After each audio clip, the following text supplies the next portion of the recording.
Hey everyone, thanks for being patient. The National Alliance webinar just ended, so we'll give people a couple more minutes to switch over and then we'll get started.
Okay, we'll catch other folks up as they jump on. Um, Sorry, I don't know how many people were able to attend the webinar, but there was a lot of really good thought-provoking information there.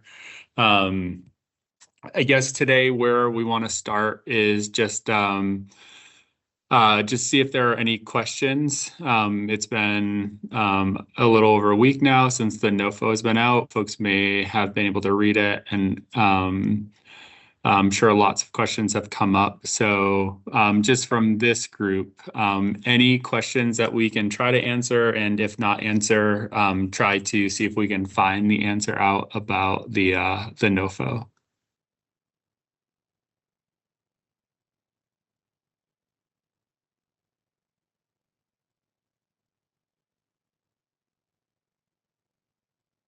Okay. So Scott, do you want to kind of give an update of where we're at in terms of like the bidders conference and all of that? Well, I just want to say I'm shocked that I'm the only one who still has questions, because I've got plenty. In terms of the bidders conference, there was an announcement posted on the Maine Homeless Planning site Monday afternoon to let everybody know that we are interested in proposals for new projects as well as renewal projects. There are instructions about what people need to do in order to make that happen. And there is an invitation to the bidders conference, which will be happening next week, next Thursday afternoon. There's a link to that in the post as well. So we encourage everybody to share that information far and wide. We do want new projects. As much as we want to try to protect our renewals as much as we can, we're probably not going to be able to save all of our existing projects. That's just the reality of the way this NOFO is constructed. So in order to continue to try to maximize the funding coming to Maine to help as many people as we can, we want to encourage new projects to apply, projects that will serve the populations that need attention. There are opportunities in this NOFO for transitional housing and service-only projects, which we need. So I think that's the part we need to focus on and try to maximize what we can under these circumstances. David?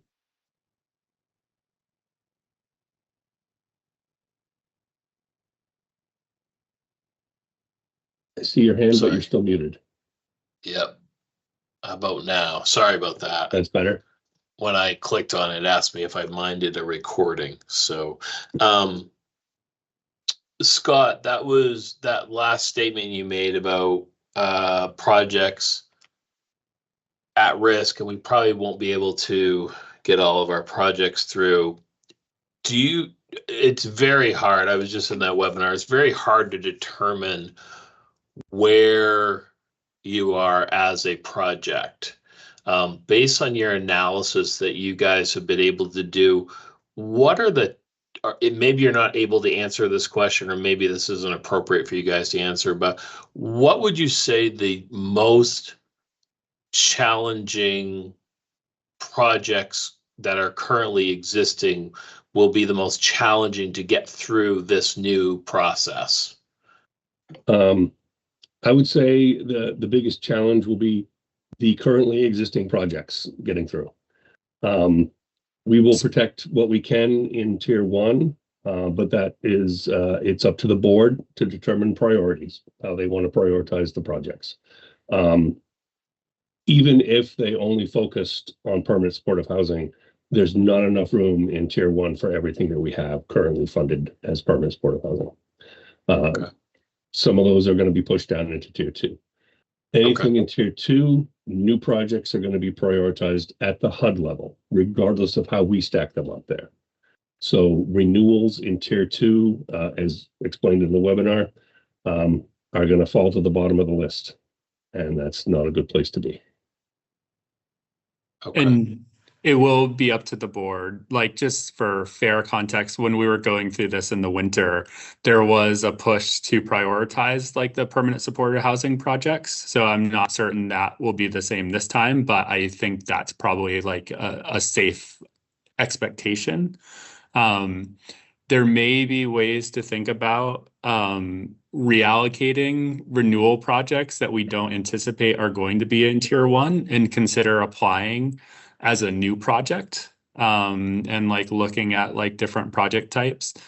I'm not super familiar with the rules around that, and we may have to sort of like look at that, and like if there are certain like requirements for that. But that may be something to like consider doing. For folks that weren't able to attend the webinar, there's real sort of structural issues that HUD has sort of put in place that are going to make it a challenge for renewal projects who are not in tier one. So again, tier one is going to be 60% of around the $4 billion. That leaves about 1.6 billion or so into this tier two section. About 1.3 billion of that 1.6 billion is being set aside for new projects, specifically transitional housing and supportive services only projects. And also some of that 300 million leftover will likely go towards like the DV bonus. And if there's any sort of like permanent housing dedicated for families that are in tier two. So it could leave very, very little money for renewal projects, especially renewal permanent housing, but really any renewal project that's not in tier one is really unlikely to get funded. So it would be good for projects who don't expect to be in tier one to really think about like what is your best strategy to try to keep funding coming in. But that's a good question, Dave, and this is really, really hard. I think the truth is right now, we're anticipating like our annual renewal demand, we think is going to be around 24 million. So that means a 60% of that would be just over 14 million in tier one, which means like another 9.6 million of tier two funding that we're going to be competing against. And most of that 9.6 funding is not going to be able to go towards other renewal projects. It's going to be have to go towards, we either won't get it or it'll have to go towards new projects.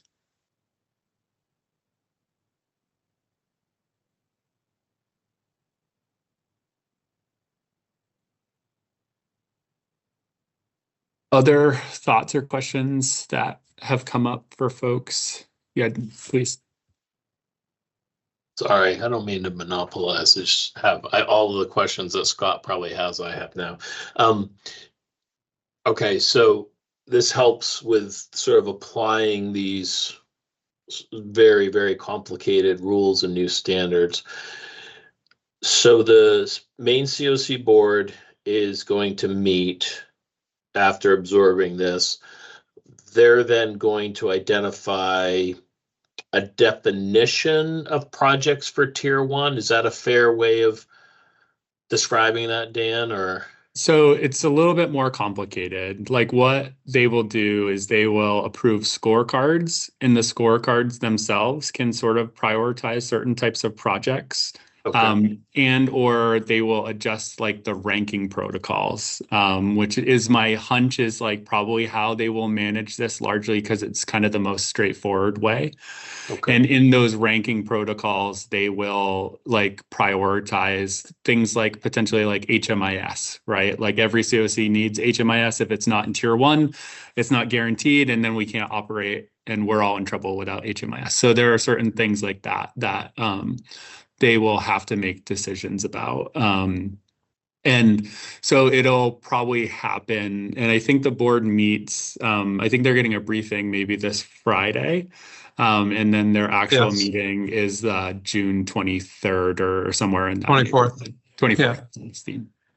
And Dean, I'm sorry, I didn't see you on there. If you have things, please. No, I'm just, I would say what you're saying is true in terms of the board really needed determining their own, the ranking criteria. The board engaged in some of those discussions very quickly, the last fire drill that we had in December. And I know that they know that is coming. We've been briefing them. We're going to bring them up to speed tomorrow. We're going to then have the final group of COC grants come at the June meeting. But the board is certainly going to be trying to determine what that criteria will be, knowing that 60% in tier one and what that means for renewals in tier two. Yeah.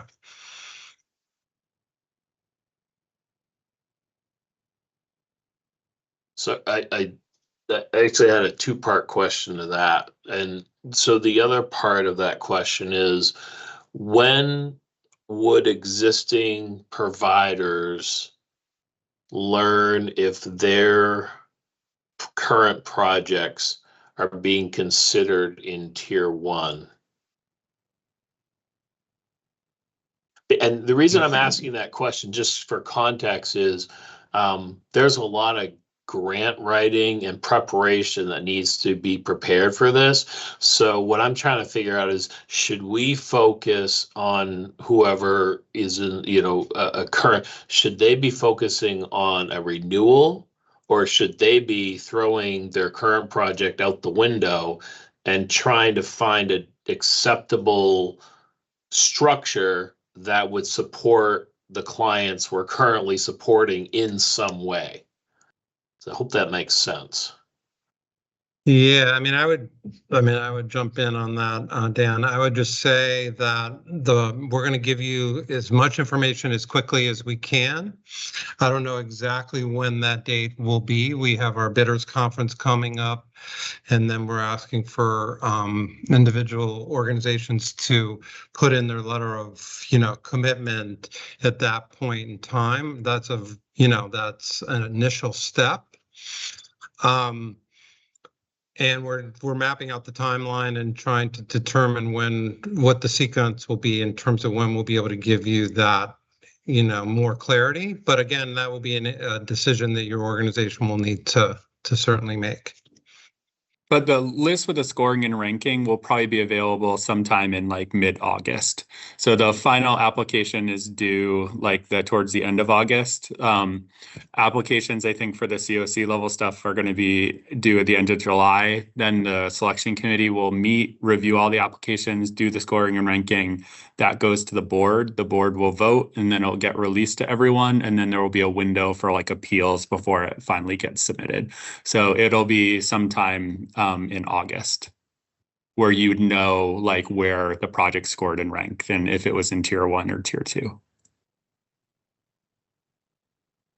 Vicky? I had a comment, but now I also have a comment on what Dave just said.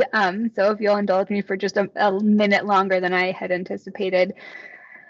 Dave brings up a really good point, and that's why this is really difficult. And this is why this is exactly why in the current House THUD budget, they have language and there's other bills that would require HUD to create like some sort of off ramp for renewal projects that aren't funded, because this is an inherent problem where Dave has a project. Dave, I'm picking on you, but I'm saying Dave has a project. Dave wants this project to be renewed, but doesn't know if it will be. And so Dave makes the decision not to renew and submit a new project. Oh, well, turns out it would have scored and ranked in tier 1, and but like it's such a gamble. And then even if you go through that and put in a new project and don't renew, you could have the House and Senate put language in their THUD bills and enact a budget that provides guardrails and protections, and you're like, oh, oops, I wish I would have renewed because I would have been okay. So it's a really impossible position for projects to be in. And it's an impossible position for like Dean and the board to be in too, because they don't want to be the ones to say, if I were you, I wouldn't renew, with all of those big, huge questions, because then you might have projects that will be like, well, someone who works for me in housing said I probably wouldn't be in the money, and then it opens up a whole new can of worms. So it's an impossible position. So that was my comment on what Dave said, but that also leads into, this is the exact reason why the COC is the top issue we're talking about with our congressional delegation, because in hopes that there could be some sort of legislative guardrails and protections that are put on so that projects that are not renewed, or if HUD just decides to do away with permanent supportive housing, that there's an off ramp so that those projects don't immediately end. Because the other thing that is more costly and worse in the eyes of the people doing these policies are unsheltered homelessness and encampments, because it affects the business community that they're also looking to uphold. So there's actually a chance that there could be those guardrails that we have to, I think, as we did last time, to everyone's credit, it's a two-pronged approach, right? We have to be fully prepared for this to be the NOFA we're faced with, but then also advocating really, really steadily on this side that this is not the NOFA we're going to be stuck with long term. So just worth mentioning after. But I didn't attend the webinar, but it sounds like it was a doozy, and maybe I'm glad I didn't. Thanks, Vicky. Jerry? So you going back to the 14 million, I think you mentioned for the renewal, or for tier 1, sounded like. You say include HMIS. How much is that for our budget? So is HMIS for us would be 1 million towards it? Oh, yeah, I think Scott put it in the chat. I think, and I just said, 387. yeah, it's like 370,000. It doesn't Okay. tier 1 doesn't have to include HMIS, but it generally, almost every COC includes it in tier 1, and we have historically, because you have to have it, and there's really no other way to pay for it. So What about the planning grant, the planning fund? Is that does not come, yeah, that's treated separately. That's just a flat Okay. sort of 5% of the annual renewal Yeah. demand. I thought all that was separately, but then when you mentioned HMIS being included, it got me worried for a moment. Yeah, Okay. and unfortunately, it's not. It's that one is part Oh. of tier 1. Okay, good. Thank you.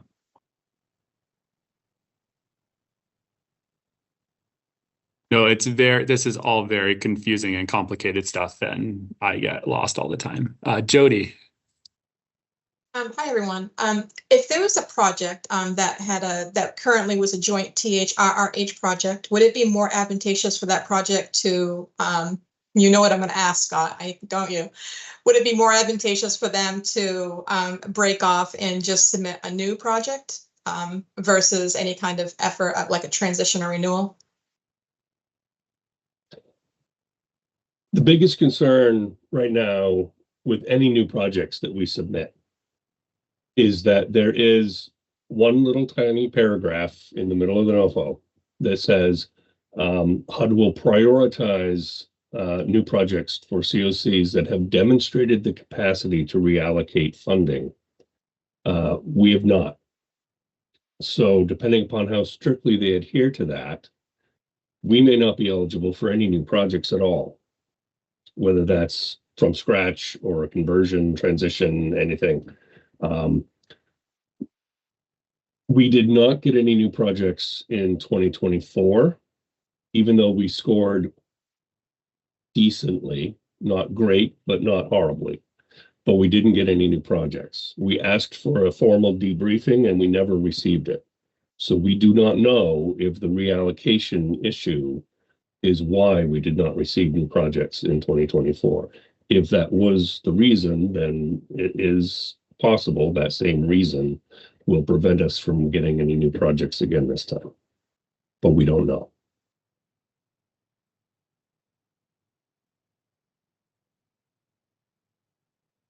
We're going to try. Obviously, we have to try.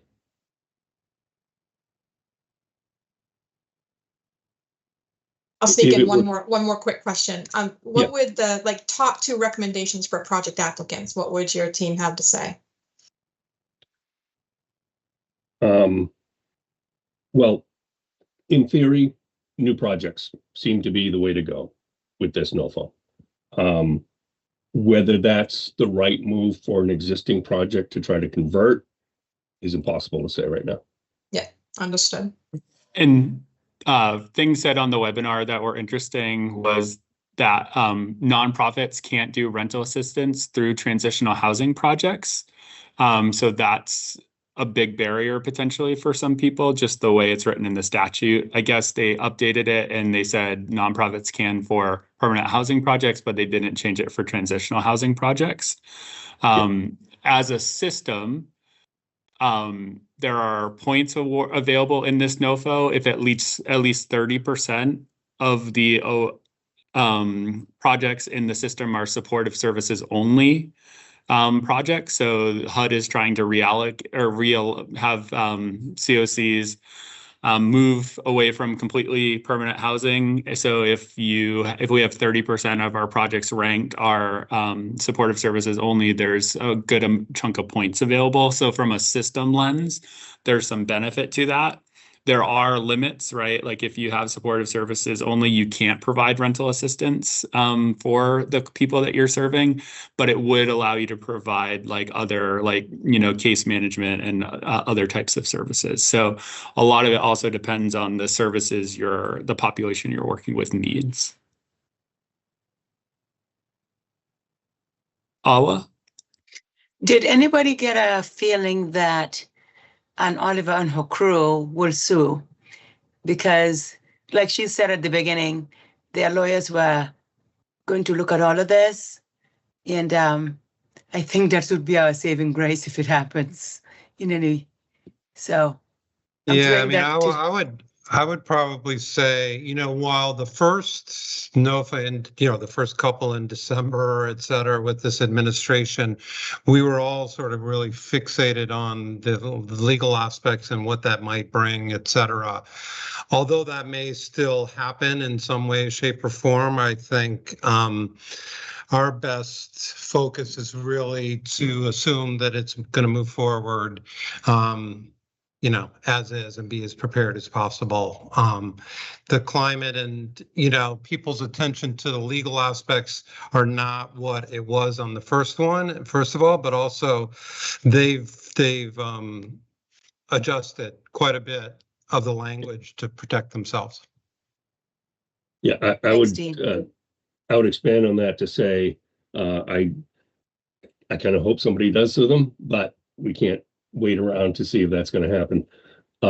In terms of what Dean was just saying about how they've adjusted the language in this version, the 2025 versions were very broad brush, very COC-wide implications, and so it was easy to get all the COCs, or at least a lot of the COCs, behind taking some action. The way they've reframed things in this 2026 version, it's more project specific. So it's not as likely that a COC as a whole is going to take some sort of legal action. It's far more likely once scoring and ranking is done, once the applications are submitted, once HUD makes their decisions, a project or an agency grantee may file some legal action. And I think that was strategic on HUD's part because it's easier to battle a bunch of tiny agencies than statewide continuums or large entities like the National Alliance. Katie?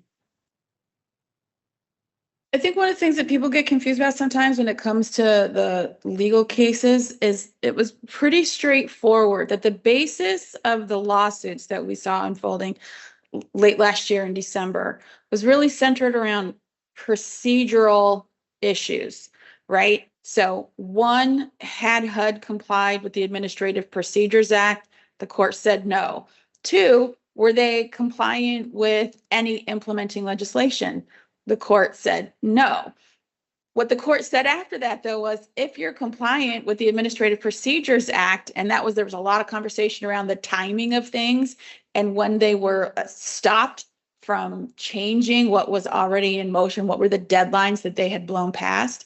The court said if you comply with that and you comply with any direction from Congress, you can change the policy. And so broadly speaking, that's where we are. If they've complied with the APA and they've complied with congressional statute, then to your point, Scott, then it's down for individual COCs or projects to say how the law has not been applied correctly in that individual circumstance, rather than saying there's these broader sort of large group class action issues that apply to all of us. That's what I meant. Yeah. Jerry, did I see your hand up? Yeah, just quickly, I was going to make some of the point Katie made, but also add to that. Back then, there was a lot of recipients who were getting affected, so the standing issue was much easier. People were losing funding, or the funding was being threatening. So a lot of times, just the possibility of getting a grant doesn't give you necessarily, in a lot of cases, most cases, standing to sue to get that grant. So definitely, especially early on, it's unlikely that you have standing, at least many people who make lawsuits. Yeah, my sense is, oops, sorry. I was going to add, in case there are no standing, it's basically the ability to sue, because a general person can't sue because they don't like something. You have to have some kind of ability, some kind of connection to the action. So just wanted to add that part. Sure. And it sounds like the National Alliance, and I believe even like the Maine Attorney's General Office, they're all just digesting this a little bit. There's a lot in there, a lot of moving pieces. So we'll wait to see if there's any updates on the legal front. But we'll keep moving. Like, we'll have our deadlines here in the next couple of months. There's still a ton of work to do. Scott, I just wanted to confirm still eSNAPS isn't open since we last spoke about it this morning?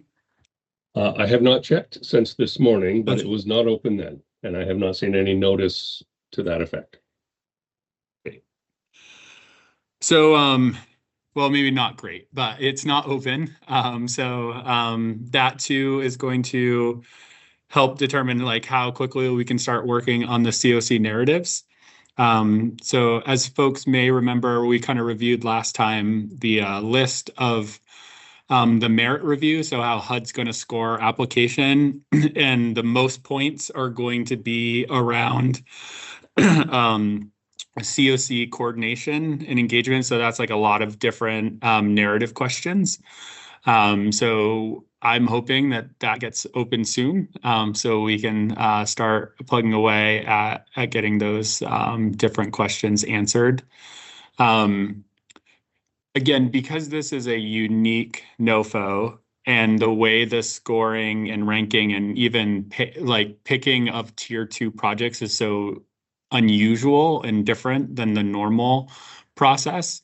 I do think, like Dean mentioned, like we're gonna need some input from the board before we can kind of start figuring out the scorecards and the ranking protocol. So I'm not sure there's a lot that we're gonna do on that today, but that is something that needs to be done like relatively quickly. I'm hoping like next week we can start working on a draft of those to be able to submit to the board for the June meeting, so we can get those out by the end of the as soon as possible for grantees who are going to be applying for funding. In the interim, oops, sorry, my NOFO just closed. Let me open that back up again. While I'm doing this, any other questions for anyone? This is just going to take me a second.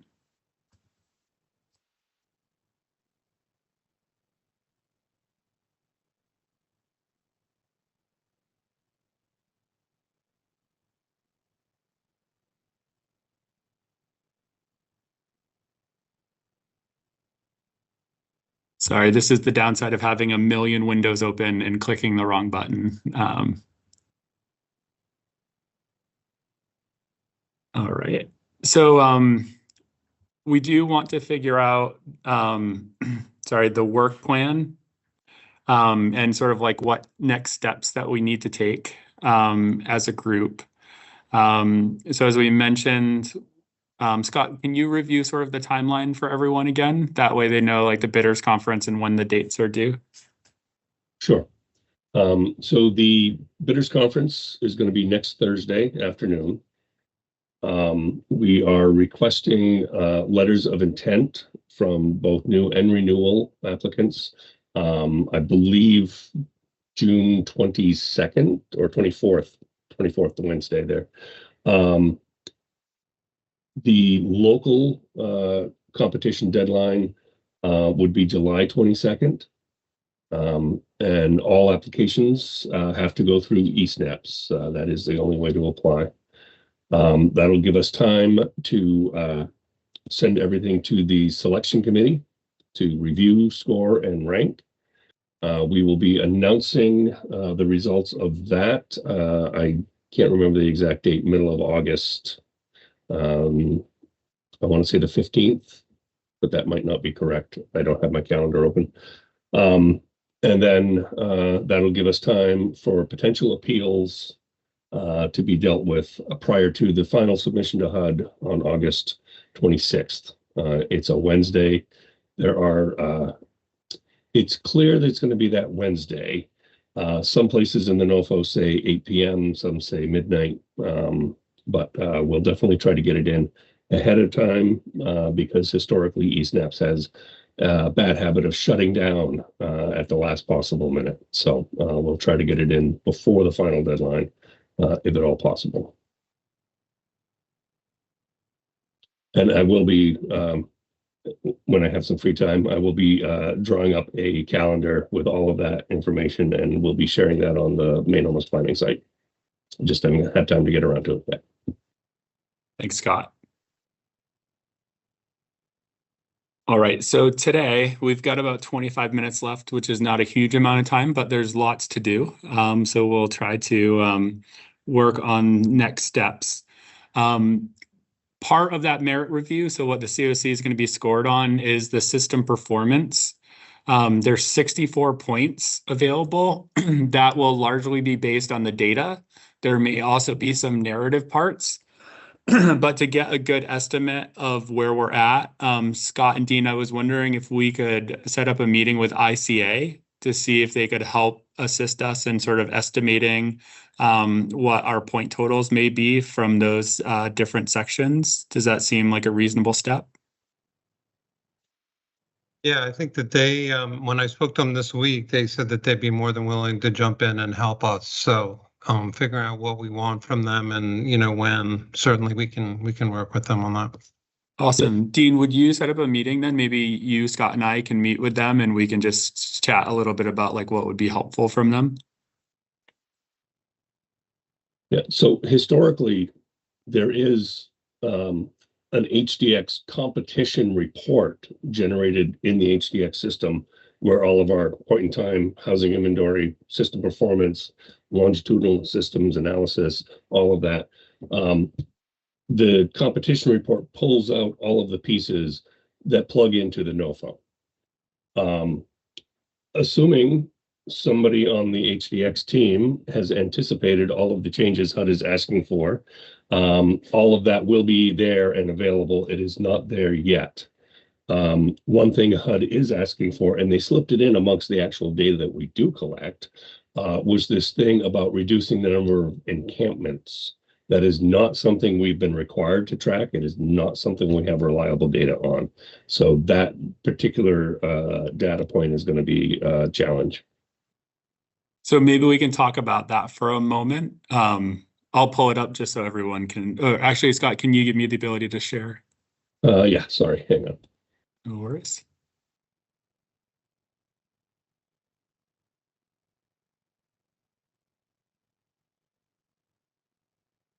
Thank you.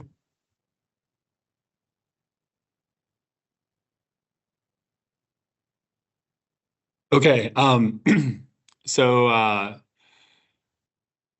this section is worth 8 points. Describe using quantitative evidence a reduction in the number of encampments or in the number of people residing in encampments. And again, there's no measure.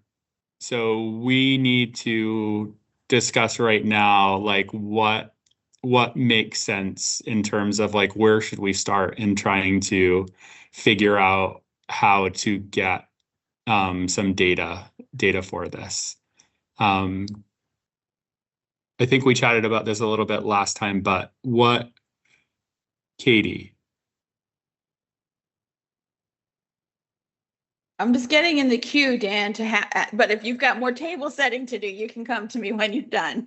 Oh, no, I think like, I'm just looking for ideas. So like tangible steps that we can take to try to start getting some data collected. So when we're, over the next month or two, when we're working on the application, we're way ahead because we've already figured out what numbers we're going to use.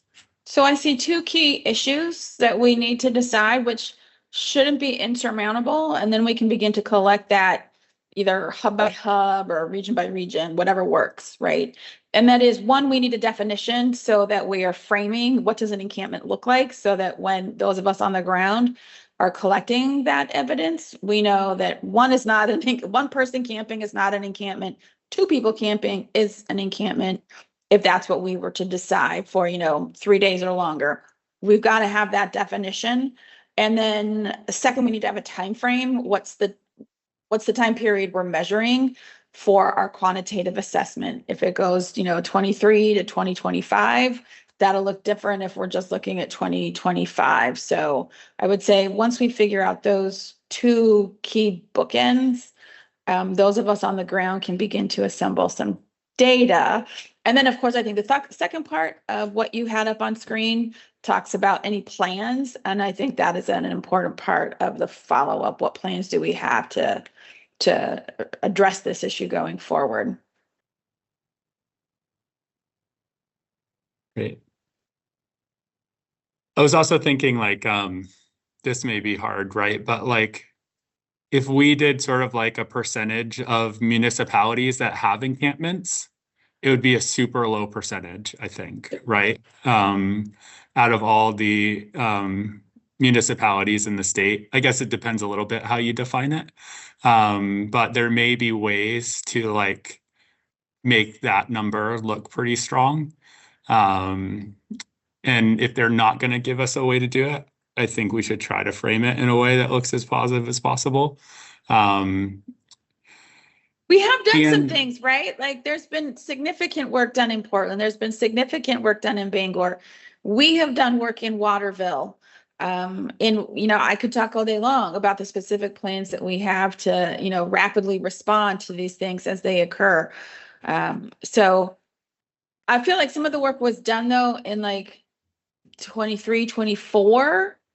And now we're just sort of in maintenance phase as we're trying to continue to keep momentum. And so that's why having that time period of inquiry, because if they're wanting to see a percentage change or some sort of movement along you've reduced it from 16% of your homeless population, or you've reduced it by 12%, like we won't know until we collect the data what it was in a specific year. Like how do you baseline a year and then say, where are we at in 2025? And Vicki is sharing some things in the chat, just so folks know. Dave. I think Katie makes a great point about the definition in terms of what an encampment is. And I think we really have to be careful that when doing so, that we're not thinking of just Maine, but we're thinking about a national view. And a national view is there's encampments with hundreds and hundreds of people in them across the nation. So from a Maine perspective, 4 or 5 people is an encampment for us, right? That's what we're calling an encampment. But I do think that we have to remember this is a national perspective, and our encampments, although each person is very important in each encampment, on that scale, they may be quite small. That's for sure. Dean? Yeah, and David may have just been sort of saying this, but I was just going to say, defining how we define the, encampment and how we define our work within it will be required because it's so vague. There's no roadmap on that. And so I'm just wondering whether the work of the Statewide Homeless Council, the report that was done that would give validity to a way of looking at it, and maybe there's some information in there and perspective that could be used as a framework for shaping it. Just an idea. Yeah, if we as a state choose to define it as an encampment as 500 people or more in a given location, then we've defined it away. Yeah, I mean, I don't think that's the approach we should take, but there is no consistent nationwide definition at this point. So, and to Dan's point, very few of our cities and towns have ever acknowledged having encampments, and those that have already taken measures to address them in all the cases I'm aware of. So, maybe we've already got some good answers to that, even if we don't have good numbers for it. Awa, do you happen to know if the city of Bangor tracks encampment data?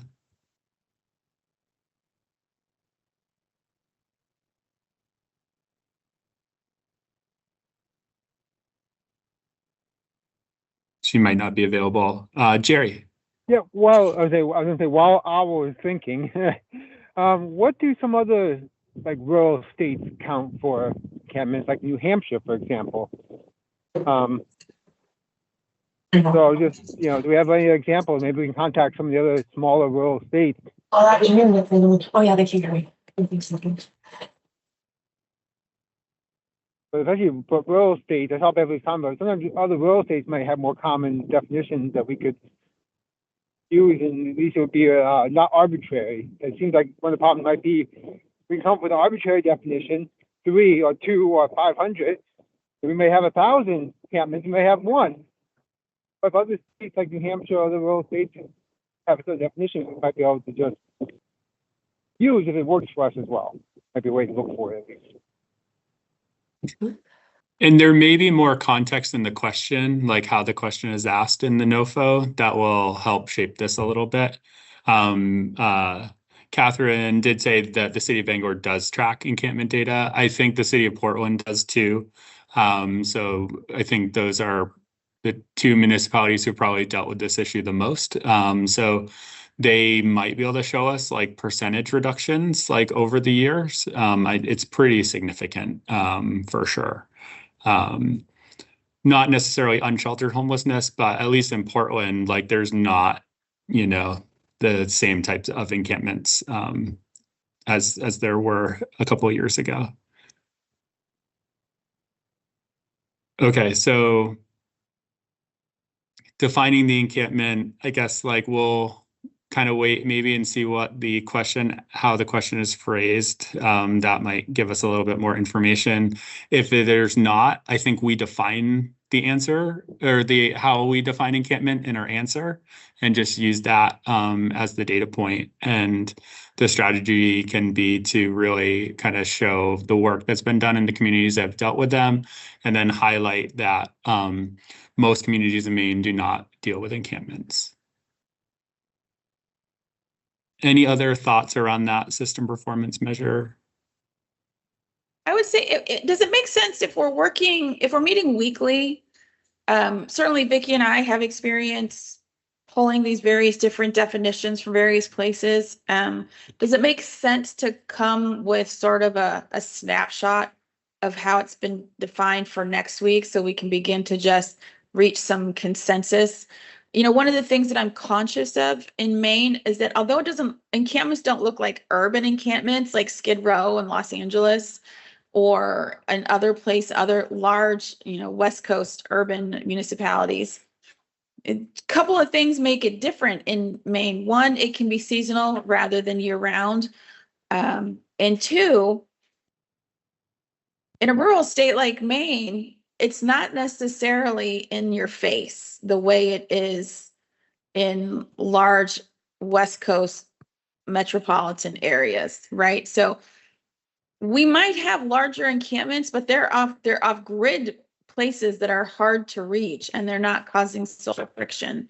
And so people will have encampments, but municipalities, counties, other jurisdictions will have them. They're just not, they don't need to track them because it's not causing community level friction. So I think there is some work for us to do, particularly given the complexity of a whole of state, mostly rural, but with some large municipalities, and sort of threading the needle carefully so that we can, I don't know, let me put it this way. Are we keen to show that we have made change and progress, in which case we want to cast a wider net, or are we more keen to say it's not something that really happens outside of 4 or 5 of our largest service center communities, so we can share the data with you there, but just recognize that as a large rural state, that's where the problem for encampments lies, and it's not in the balance of state. So progress versus geography. I think it's worth collecting whatever data we can find and then determining how we want to present that. Because you're right, we're not Los Angeles, we're not New York. Is somebody camping, is somebody living in a tent in the middle of the woods an encampment, or are they camping? Is a tent in somebody's backyard an encampment, or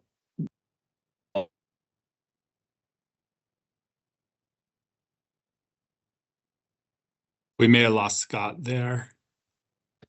Oh, he's back. Sorry, I don't know when I dropped out. But there's a lot more variables in a state like Maine that could be an encampment, could be camping, could be somebody setting up a tent in a relative's yard, things like that. I would be hesitant to call that an encampment. But until we have a definition, until we know exactly what HUD is looking for, is anybody in a tent considered an encampment? We could again define that very broadly and present a much bigger number than if we say an encampment has to be X number of people or cover X number of square feet or something like that. In which case, it could be a very small number that we're looking at. We have to have the information before we know how to present it. So just thinking like structurally, how we might be able to tackle this NOFO in the most efficient way. We don't know what the question around encampments is going to be, but we do know there are going to be questions, and we have a rough idea of what they're going to be asking. Could I get a volunteer or 2 volunteers who would be willing to sign up to be the person that's going to help draft the initial response to this question? And until we know the question, could start putting together sort of like a bullet point and gathering some data around encampments and the encampment response in Maine. Is anyone willing to sort of sign up for that, or maybe a team of 2 people? This one seems like a little bit more challenging, perhaps. So maybe like a couple folks working together. I mean, I'm happy to be in a group. I worked on the white paper with Cullen. I know that he brought a lot of data and I had some data from Waterville, so happy to widen that aperture and bring forward other definitions as well. Okay, so Katie and Beverly, I saw your hand. It looked like you're volunteering to be part of that group. And then great. No, thanks, Beverly. Anyone else interested in helping with that one? There's going to be a lot, so please don't sign up for. Sorry, I was away from my desk.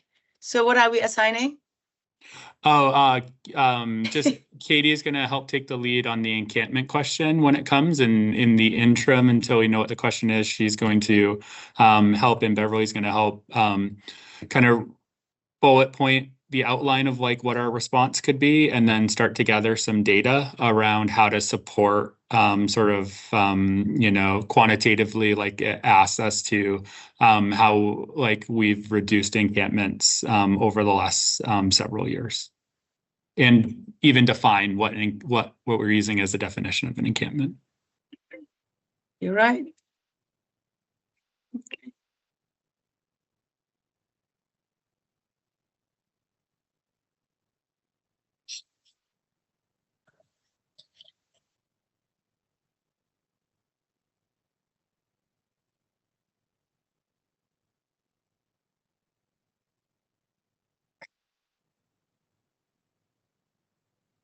And I just added a link to an article that was put out by HUD that had 4 areas of criteria for encampment that the group might find helpful. Great, thank you. So Dan, I think the most effective way of also addressing the encampment issue is to have to reach out to the, towns and cities that have dealt with them or have cleared them. So maybe send email. So some of us maybe, like I said, we can take the one on City of Bangor, but if we can get a list, I think I know for a fact Portland has had those same issues because they were in the news. And I think Auburn too. So we can try to find the town offices for those places and ask them those questions. Sanford, there you go. Sanford too. So maybe people can, Biddeford, yeah. So I think, Katie, I will try to help. So maybe to do the outreach with those Waterville. Joe, can you send me a list that you're typing in there? Can you send me a list so that we can reach out to those towns and cities? I can't confirm all these, but I No, because these are all that are quite familiar. So we can just send a general question to all of them and say, this is something we're trying to get data. How many encampments did you close in the last 12 months or something like that, right? Scott, would that make sense? It might be helpful to look year over year. Like, if we know how many there were, however, when it became the major problem versus like what it is today. My sense is it's smaller. So I think that would be helpful to be able to like report on. So maybe Katie and I can frame the questions and bring it to the NOFO committee, and then we can send the same generic question to everybody as we. Yeah.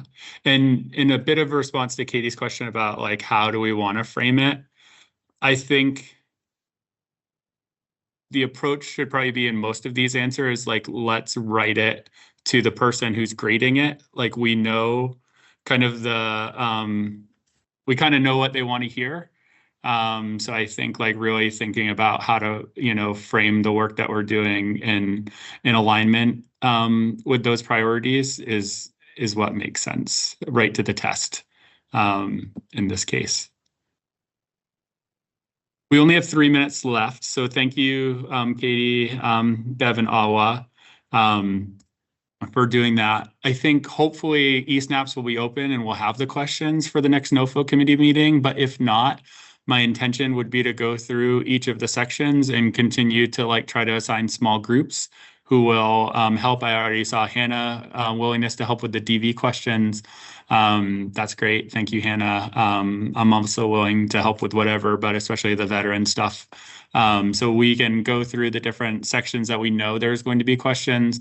assign it to some small groups. Those groups can kind of work on collecting any data that might be helpful and or sort of like outlining like a general response. But hopefully we'll have the questions and we'll be able to get more specific. But if not, that's probably a really great use of this time, just kind of getting the ball rolling on all that stuff.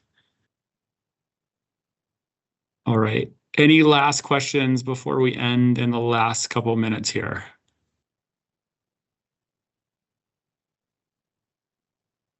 All right. Thank you, everyone. Really appreciate everyone's flexibility to moving the time. And we will see everyone next week. Please reach out with any questions or comments in the interim. But I hope you all have a good afternoon. Thank you. As well. Thanks, Thank Dan. you. Thanks, everybody.